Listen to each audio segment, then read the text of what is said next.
নমস্কার বন্ধুরা, cook with অন্বেষায় আপনাদের সবাইকে স্বাগত। আজকে এখানে যেই থালিটা দেখতে পাচ্ছেন এটা খুবই পছন্দের এবং খুবই স্পেশাল একটা বাঙালি থালি। এর থেকে আমি দুটো রেসিপি আপনাদের সাথে শেয়ার করব। তো চলুন দেখে নেওয়া যাক আজকের রেসিপি দুটো। আর চিংড়ি মাছ দিয়ে দুটো রেসিপি তৈরি করে দেখাবো। একটা লাউ পাতায় চিংড়ি পাতুরি, একটা বেগুন চিংড়ি। তার জন্য এখানে আমি 250 গ্রাম চিংড়ি মাছ নিয়ে দুভাগে ভাগ করে নিলাম। এবারে চিংড়ি পাতুরির জন্য একটা মশলা বানাবো। তার জন্য বেশ কিছুটা নারকেল মিক্সার জারে দিয়ে একটু কুড়িয়ে নিলাম। তারপরে দু ধরনের সর্ষে, কালো আর লাল সর্ষে, কয়েকটা কাঁচা লঙ্কা, নুন দিয়ে ভালো করে গুঁড়ো করে নিতে হবে। এবার এর মধ্যে আমি দিয়ে দেবো 2 থেকে 3 টেবিল চামচ মতো টক দই। এটা বাড়িতে পাতা টক দই।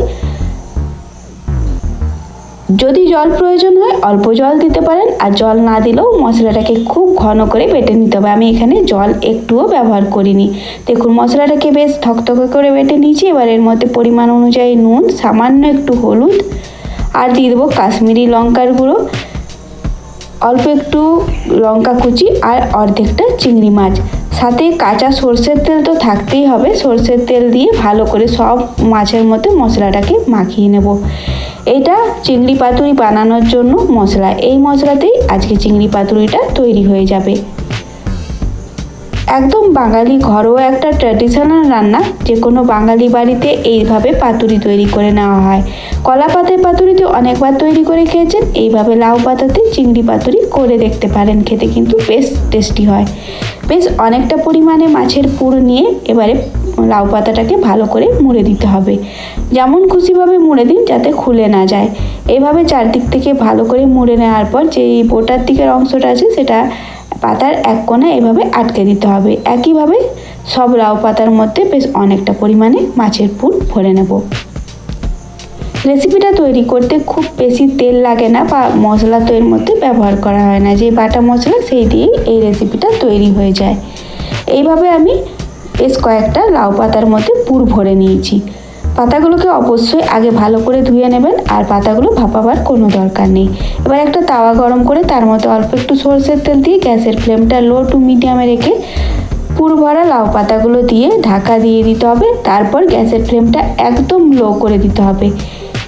কিছুক্ষণ পর ঢাকা খুলে নেওয়ার পর এক পিঠ উল্টে দিয়ে আবার অপর পিঠটাকেও ভাজতে হবে। ঢাকা দিয়ে দিয়ে এইভাবে লাউ পাতাটাকে ভালো করে ভাজতে থাকবো।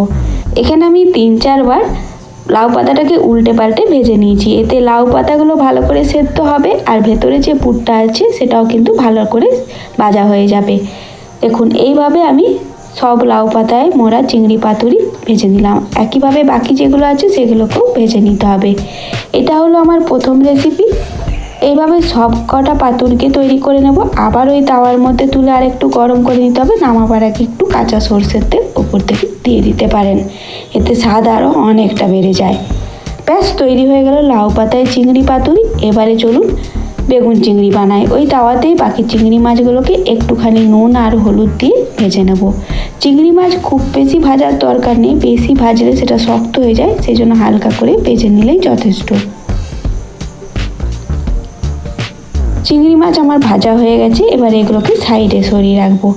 বেগুন চিংড়ি বানানোর জন্য সমান পরিমাণে বেগুন আর আলু ডুমো ডুমো করে কেটে নিয়েছি। কড়াইয়ে বেশ কিছুটা তেল দিয়ে বেগুন আর আলুটাকে একসাথে এখানে ভালো করে লাল লাল করে ভেজে নেব। অবশ্যই ভালো করে ভেজে নেবেন, তাহলে এই রেসিপির স্বাদ আরও অনেকটা বেড়ে যায়। ভাজার সময়ে সামান্য একটু নুন আর হলুদ দিয়ে দেবো, আর সাথে একটু লঙ্কা গুঁড়োও দিলাম। দেখুন বেগুন আর আলু সুন্দরভাবে ভাজা হয়ে গেছে। আলু বেগুন ভাজাটা তেল থেকে তুলে নিলাম।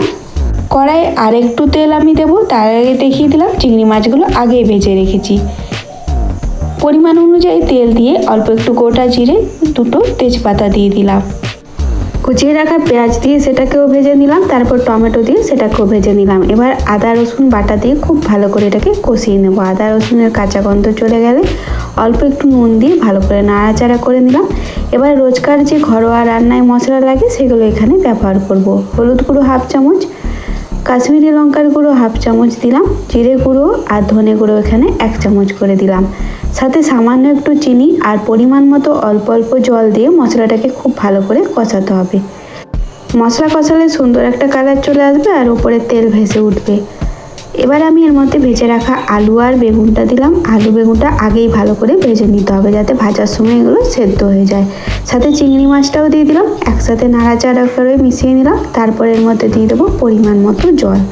তরকারিটা গা মাখা মাখা হবে, সেই জন্য খুব বেশি জল দেওয়ার এর মধ্যে প্রয়োজন নেই। বেশিক্ষণ ফোটালে মাছগুলো আবার শক্ত হয়ে যাবে, সেই জন্য এখানে গা মাখা মাখা করার মতো যেটুকু জল প্রয়োজন সেটুকু দিয়ে ঢাকা দিয়ে কিছুক্ষণ এগুলোকে সেদ্ধ করে নিলাম।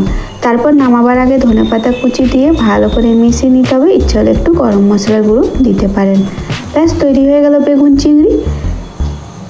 এবার এটাকে এক সাইডে সরিয়ে রাখবো। এবার আমি তৈরি করে নিয়েছি আলু দিয়ে মাটনের পাতলা ঝোল। এই রেসিপিটা আমি পরের রেসিপিতে আপনাদেরকে তৈরি করে দেখাবো। খুবই ঘরোয়া একটা বাঙালি রান্না। বেগুন চিংড়ি দেখুন কি সুন্দরভাবে এটা তৈরি হয়ে গেছে। এবার চলুন ভাতটা থালায় সাজিয়ে নিই। প্রথমে থালার মধ্যে ভাত নিয়ে নিয়েছি, আর সাথে আছে বাঙালির খুবই পছন্দের এবং খুবই প্রিয় পোস্তর বড়া। পুজোর সময় নবমী বা দশমীতে এই পোস্তর বড়া আমাদের প্রত্যেকটা বাঙালি বাড়িতে প্রায় তৈরি করা হয়। এর সাথে লাউ পাতায় বানানো চিংড়ি পাতুরি তুলে নিলাম, আর একটা বাটিতে তুলে নিলাম এক বাটি বেগুন চিংড়ি। এটা কিন্তু দুর্দান্ত পদ, গরম ভাতের সাথে থাকলে আর কিছু না হলেও চলে যায়।